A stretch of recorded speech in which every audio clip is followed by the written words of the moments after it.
Hey guys, আসসালামু আলাইকুম। Welcome back to my new video. আজকের পর্বে আমি আপনাদের সাথে বাসায় বসেই আপনারা কীভাবে সহজেই ক্রিসপি পটেটো চিপস তৈরি করে ফেলবেন সেটার রেসিপি শেয়ার করব। তো কথা না বাড়িয়ে চলুন রেসিপিটি শুরু করা যাক। প্রথমে আমি এখানে 3টা বড় সাইজের আলুকে এরকম স্লাইস করে কেটে নিয়ে ভালোভাবে ধুয়ে নিচ্ছি।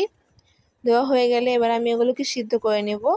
তো সিদ্ধ হতে আমি একটা মশলা তৈরি করে নেব। তার জন্য একটা ব্লেন্ডারে জারে নিয়ে নিয়েছি চিনি, বিট লবণ আর মরিচ। এবার একটু ব্লেন্ড করে নিলাম। তো আমার আলুটা এদিকে সিদ্ধ হয়ে গেছে, তো আমি এটাকে উঠিয়ে নিচ্ছি। এটাকে উঠিয়ে আমি সাথে সাথেই ঠান্ডা পানির মধ্যে দিয়ে দিব। তো এবার ঠান্ডা পানিটা থেকে উঠিয়ে নিচ্ছি। এবার একটা কাপড় বিছিয়ে এটার মধ্যে আমি আলুগুলোকে দিয়ে দিব। দিয়ে আমি টিস্যু দিয়ে এক্সট্রা পানিগুলো মুছে নিচ্ছি। এবার একটা প্যানে তেল দিয়ে আমি এই চিপসগুলোকে ভেজে নিব। তো এটাকে প্রায় 3 থেকে 4 মিনিটের মতো ভেজে আমি এটাকে উঠিয়ে নিচ্ছি। ভাজা হয়ে গেছে। এবার যে আগে থেকে মশলাটা তৈরি করেছিলাম সেটা দিয়ে আমি এটাকে মিশিয়ে নিব। ব্যাস তৈরি হয়ে গেল মজাদার ক্রিসপি পটেটো চিপস। তো আমি আপনাদেরকে একটা চিপস ভেঙে দেখাচ্ছি, দেখুন কতটা ক্রিসপি হয়েছে।